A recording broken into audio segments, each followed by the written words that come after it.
अद्भुत हरियाली से भरे जंगल में एक छोटा सा गांव था, जहां टिम्मी नाम का नन्हा बालक अपने माँ पिता के साथ रहता था। टिम्मी को जंगल की कहानियां सुनना बेहद पसंद था। शेर, हाथी, घोड़ों और पक्षियों की बातें।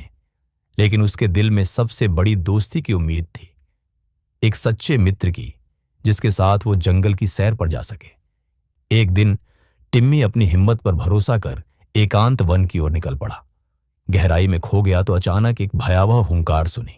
डरते डरते पेड़ों के बीच झांका तो देखा, लियो, जंगल का राजा, विशाल शेर बना खड़ा था। उसकी आंखों में आंच जैसी चमक थी, मगर टिम्मी डरने के बजाय साहस से पेश आया। मैं तुमसे डरता नहीं, टिम्मी ने धड़कते दिल से कहा। लियो चुप रहा। फिर अचानक आसपास एक समूह भयंकर हाइना आया, जिन्होंने टिम्मी पर हमला कर दिया। टिम्मी चिल्लाया, लियो, कहीं आओ। लियो ने गरजते हुए हमला किया। उसकी दहाड़ ने हाइना समूह को भयभीत कर पीछे हटने पर मजबूर किया।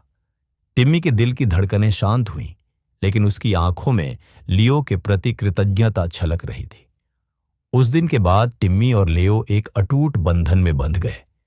सुबह की पहली किरण में टिम्मी जंगल की भूलभुलैया में लियो के साथ घूमता, नदियों पर पत्थर कूदता और रात में आग के चारों ओर बैठे बोलते गुजरती थी।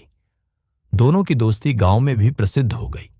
संयोग से गांव के आसपास की खेती पर हाइना बार बार हमला करने लगी।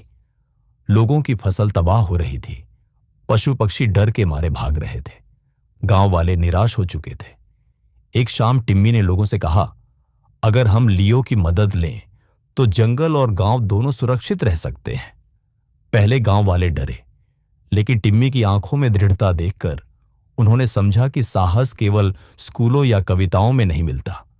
असली स्कूल तो यहां, इस साहस और भरोसे का जंगल है।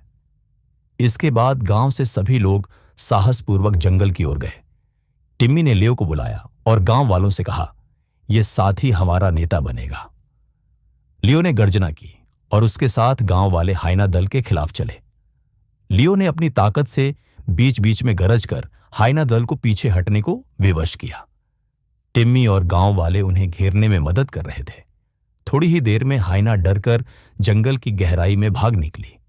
उस दिन सिर्फ फसल सुरक्षित नहीं हुई, बल्कि गांव और जंगल दोनों में एक नई शांति स्थापित हुई।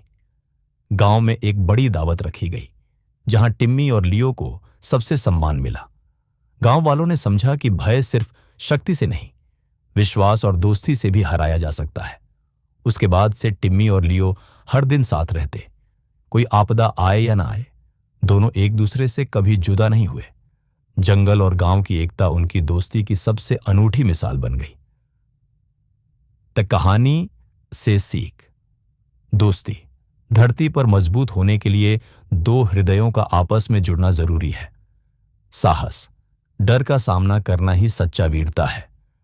एकता, एक साथ होकर हम किसी भी भय पर विजय पा सकते हैं।